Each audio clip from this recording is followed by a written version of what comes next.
Hi, welcome back to my channel. I'm April and this is High Fantasy Writing. So this video is going to be about how to be a good critique partner. So how to give critique, how to look at giving critiques, and things to keep in mind to make sure that your feedback to the person you're being a critique partner with is as useful to them as possible. So we want constructive critiques rather than just, you're doing this wrong, you're doing that wrong, you're doing that wrong, you're a terrible writer, you need to change everything. Because that's usually not very beneficial to people looking for critiques of their works. So what I'm going to do today is show you how you can be a good critique partner. So I personally have been a critique partner for several people writing novels, and I have had my work critiqued by several people. Only one person has gotten through the entirety of my manuscript, but many people have looked over the first chapters and given me critiques of those. So this video is going to be centered around how to give the very first critique to your critique partner. So this is maybe exchanging first chapters to see if you and the other person would work well together as critique partners, for them to get a sense of your critiquing style and for them to decide whether or not they're going to be comfortable moving forward with you to be a critique partner for a longer period of time. So the way you critique the very first time when you're exchanging work might be a little bit different from when you critique their last chapter or the very end of their work, after you guys have developed a rapport and kind of understand each other's styles and understand how each other's feels about y'all's stories. So you can be a little bit harsher after your critique partner already knows that you love the story and you love the characters and you really want to see them succeed. As much as some people think they're tell it like it is, first comments are really helpful, and well, if you can't take this criticism, then you shouldn't be a writer, you need to get thicker skin. A lot of times it's not helpful at all when you're just an asshole when you're critiquing somebody's work. So you might think that you're a writing god and you being really mean to them is going to toughen them up and make them better for it. But in reality, the majority of the time, it does not help. It doesn't help at all. You're just being an asshole because you like the feeling of power it gives you over your critique partner, because they can't talk back to you in the moment. And so you kind of unleash all of your assholery on them and impose your own writing ideas onto them. So that's kind of first tip for being a critique partner, is don't be an asshole. So having said that, starting off on the right foot with your critique partner is going to be absolutely crucial to your relationship going forward, and the depth of critique you're able to receive for your work and the depth of critique you're able to give them and how beneficial it's going to be for them changing their story. It's very, very important to get off on the right foot, because if you start off with a really bad first impression, they're number one, probably not going to want to work with you in the future. And number two, they're probably not going to implement many of your changes, even if you do have a couple of really good changes to their book that you suggest to them later on. They might always have that in the back of their head that you just think that you know best, and your advice probably isn't the best advice because you're just kind of an asshole the first time that they met you and got your critique back. So first in this video, I'm going to start off by talking about the mindset you go into critiquing with.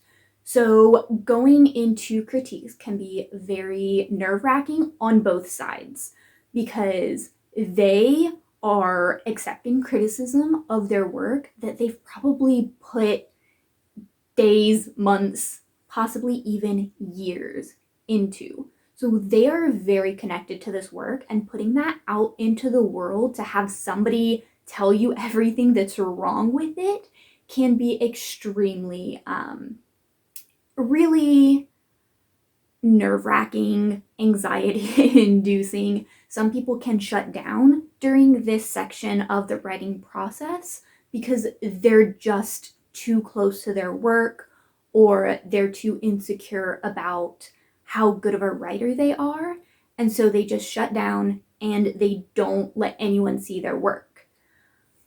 So your job as a critique partner is to help them through the process, to let them know that it's okay. Nobody's first drafts are perfect, and going into it with the right mindset is going to help you and your critique partner really come out on top. So a toxic mindset to go into critiquing would be something like, I'm a better writer than this person, and I'm here to dictate to them how they can make their writing better because they're just a terrible writer and I'm super great at it. That's why they're asking me for advice. So of course, I am superior to them in every way. Along with this, these are people who go into the manuscript and notate every single thing their partner does wrong. If a comma is in the wrong place, they will let them know. If they use different tenses in a certain place, they will let them know.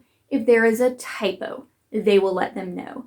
And they won't usually let them know in the nicest way. Sometimes it'll be circling the typo. What the fuck did you mean here? Oh my god, really? You missed this on your proofreads? That's a pretty toxic mindset to go into, and it's not very conducive to helping them become a better writer if perhaps you do have some tips that might help them out. Going in thinking that you're better than them already without ever having read their entire manuscript is a pretty bad way to help your own writing. Because every single person who I've critiqued their work, even if I personally saw a lot of room for growth in their writing, they also taught me different ways that I could grow in my writing. Maybe they had a wonderful way of wording prose. Maybe they had a great way of adding more details, just the little tiny things to make the scene more real that I had never even thought about. So going into a critique thinking that you are better than them leads you to shut down yourself from accepting any benefits that you might get from reading their work. Another toxic mindset is thinking, I've watched 500 writing videos on YouTube, therefore I am now going to regurgitate every single bit of that advice onto their first chapter. So like I was talking about in my other video about how to tell if writing advice is good or not, there's a lot of bad writing advice out here on the internet. Like some really, really bad advice. And if you aren't critically thinking about that advice and you're just vomiting it up onto their manuscript, they might not be into AuthorTube. They might not read every Pinterest post about how to write X, Y, or Z. So they might think, oh, well, I'm asking for critiques from this person. They are telling me this advice, and they must be better than me at writing. So I must need to take this advice, and that'll be what makes my writing better. So you could be unintentionally sharing a lot of really bad advice to people who are seeking to change their work for the better. So try not to just think, if I regurgitate advice that I've heard, then that'll be a good critique partner. Because that's not as helpful as you think, and they could just go off and watch those YouTube videos or read those articles. Like, you aren't bringing anything to the critique. You are just regurgitating other people's ideas of what writing should be. So I think something really important about critique partnering is that you bring your own flavor to it. You're not just an editor. Another toxic mindset is to expect the writer to make every single change that you suggest. You might think that your suggestion is the greatest suggestion in the world and it will make their work 10,000 times better. But they might not agree.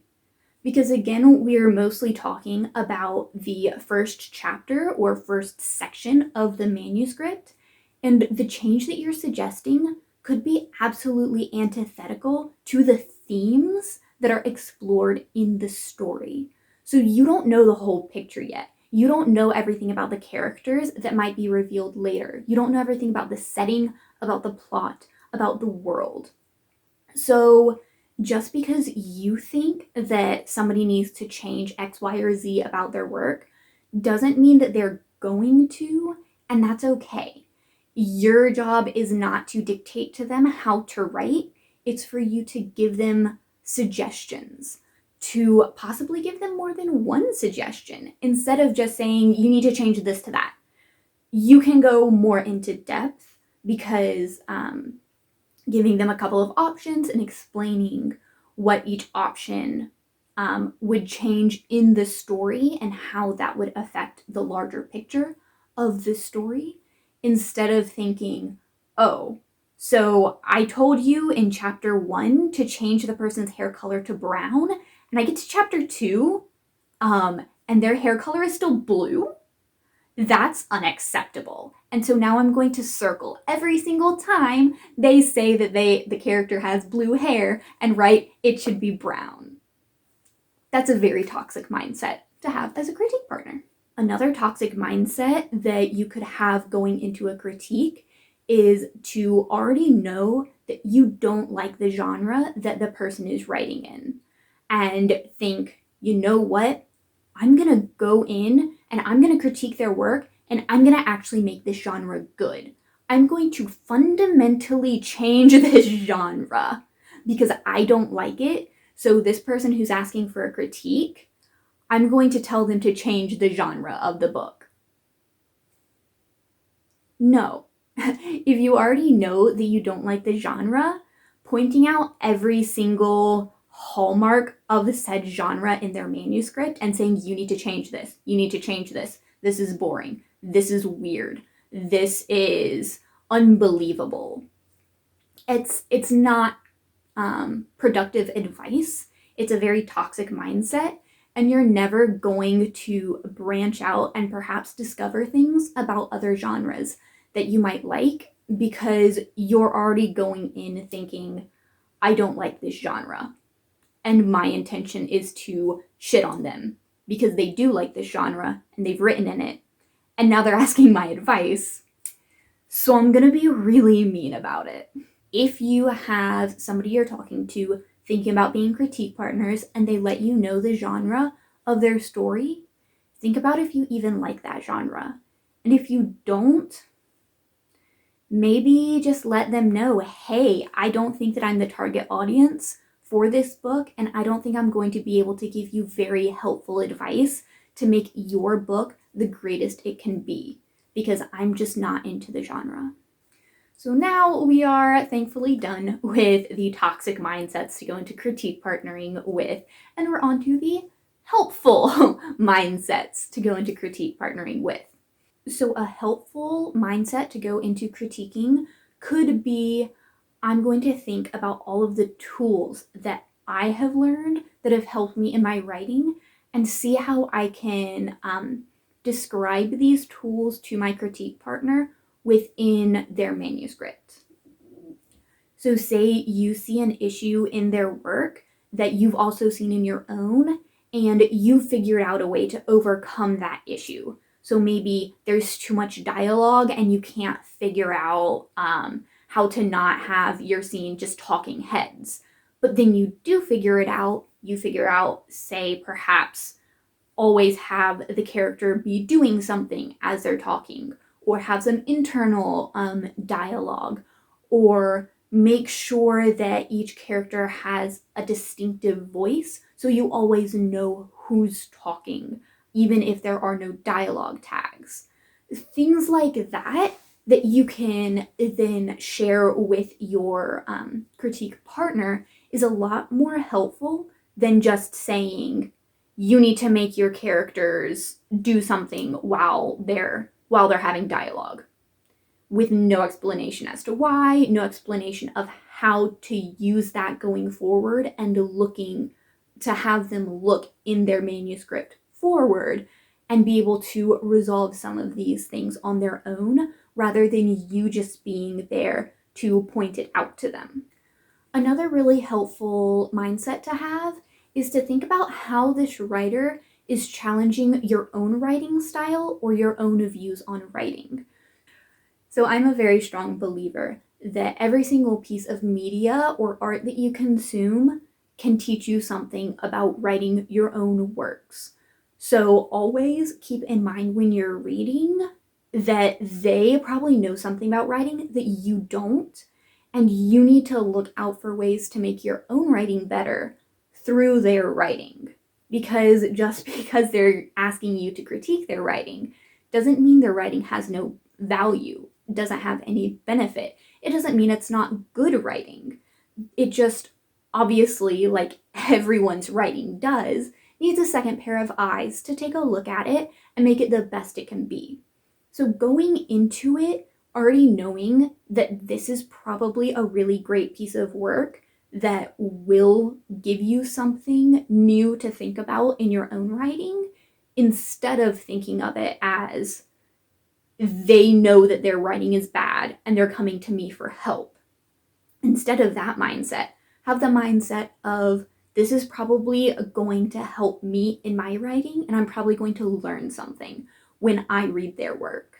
Another really helpful mindset to have when you're going into critiquing somebody's work, especially something like their first chapter, is to always keep in mind that stories are supposed to unfold in front of you, and they're supposed to be mystery. Even with the main character, you're not supposed to know everything about them in this first chapter. Sure, you might have a very big, important aspect of their character shown in the first chapter, but if there maybe you see some discrepancies in the character and think, oh, well, that's odd. They are this way in one scene, but then they're this way in the other scene. Instead of going into it thinking, I need to know I need you to give me a character sheet with every single aspect of your character in the first chapter so that I'm not surprised by anything your character does. Instead of thinking that, understand that there are things about this character that you don't know yet. There are secrets this character may have. There may be inconsistencies within themselves. Everyone does. Everyone has conflicting personality traits, conflicting things that they do. Sometimes people can hold a very strong belief and then do something completely different. And that doesn't make it bad writing, because I mean, it's real life. But if that happens in writing, then it's not bad writing. It's actually really good writing. It's giving depth to the characters that you might not understand at first. But as you continue to read, it'll become clear to you. You'll be able to put the puzzle pieces together, and you'll be able to discover this through the story instead of being given every single bit of information in chapter 1. This goes for the setting as well. Don't go in expecting all of your questions about the setting, about the plot, about the themes. Don't go in expecting everything to already be given to you at the very beginning of the story. There is room for mystery, there is room for exploration, there is room for you to just sit back and accept what information the writer is giving you. If you think that you're going into a medieval fantasy setting that's European focused, and all of a sudden there's a camel in the person's town, instead of saying, what's the camel doing there? Why do you have a camel in a medieval fantasy setting? That doesn't make any sense. You need to remove that. Or you need to explicitly explain why there is a camel there. Instead, perhaps just accept that there's a camel there. And maybe some of your preconceived notions about the story are incorrect. Maybe the town has a really great marketplace, and so people from all over trade goods there, and so there's going to be animals from out of town. Maybe this is not a European set fantasy novel. If they didn't explicitly tell you it's European set, then don't tell them that some of their different aspects of their world building are wrong because you're looking at it through a European lens. Except that maybe they're in a place where camels are native. Or maybe accept that it's a fantasy world and camels could have evolved differently in their world. And camels might be magical and they might be able to live in a tundra and be perfectly fine. I don't know if camels in real life could live in a tundra. They might. They're very hardy. They don't need a lot of liquid water to get by. They have a big hump. It's filled with fat. Same idea as blubber, right? I don't know. I'd have to look that up. So keeping in mind that the mindset you want to go into their first chapter with is I am going to let this story unfold in front of me, and I'm not going to expect everything to be answered in the very first chapter, will really help you settle into the story and immerse yourself into it and take it at its own face value, what the story is. You are meeting the story where it is rather than you trying to pull the story somebody else wrote into something that you think is the way it should be. So remember, if you are critiquing and not beta reading or proofreading, what the person is giving you is a draft. We know that drafts need work. So if you go into your critiquing with the mindset of this needs to be super polished, all the grammar needs to be absolutely impeccable, all of the punctuation needs to be exactly to my standards and my style, because as we do know, grammar does not have singular set rules. Some people love the Oxford comma. Some people say, burn it. Some people hate passive voice. Other people love it. It's just grammar isn't always set in stone. Shocking. I know. But it's not. And so if you go into this draft that they are handing you and marking it up with a red pen every single time that there is something grammatically that you don't like, that's not a very helpful critique, because that's not the point of the writing process that they're at right now. And if they are not asking for a proofread, grammatical edits, or beta reading, well, even beta reading, that's not really what you do in beta reading. But if they're not asking for edits, they're asking for a critique, then it's not helpful at all for you to circle everything in red pen. That's not what they're looking for at this point, and you've just wasted your time. So because it's not going to be perfectly grammatically correct, don't go into the writing expecting it to be that way and then freak out when you are critiquing this chapter and it's not flawless prose. It's going to need work. They know it needs work. But a lot of times when you're doing critiquing, they're going to be in the content critiquing phase of their writing. So they need to know if the content itself is worth polishing up. If the whole scene doesn't make any sense in the larger story, if the character's actions in a certain area or a certain character arc just doesn't land, then there is no point in polishing up something that's going to be completely cut or drastically changed in the final draft. So The people who are giving you their critiques know they need work, but it's the type of work that you need to pay attention to instead of going ahead and thinking, I need to get this book publisher ready right now, even though this may be their like second draft. So that has been my video on how to be a good critique partner, focusing on the mindset you go into the critique with. I did actually intend on having a bit more to this video, but it's already gotten a little bit long, so I don't want to bog you guys down and make this like a huge lecture. So I'm gonna cut that portion and put it in a different video. So in that video, I'm going to talk more about the specific do's and don'ts of critiquing, things that could be helpful to include in your critique, or things that you really probably shouldn't include in your critique. So things like leaving inline comments can be very, very helpful. Kind of train of thought, this passage made me feel X way. I'll go into that in my next video. And also things to not do, like don't assume that you know the characters or world better than the author does.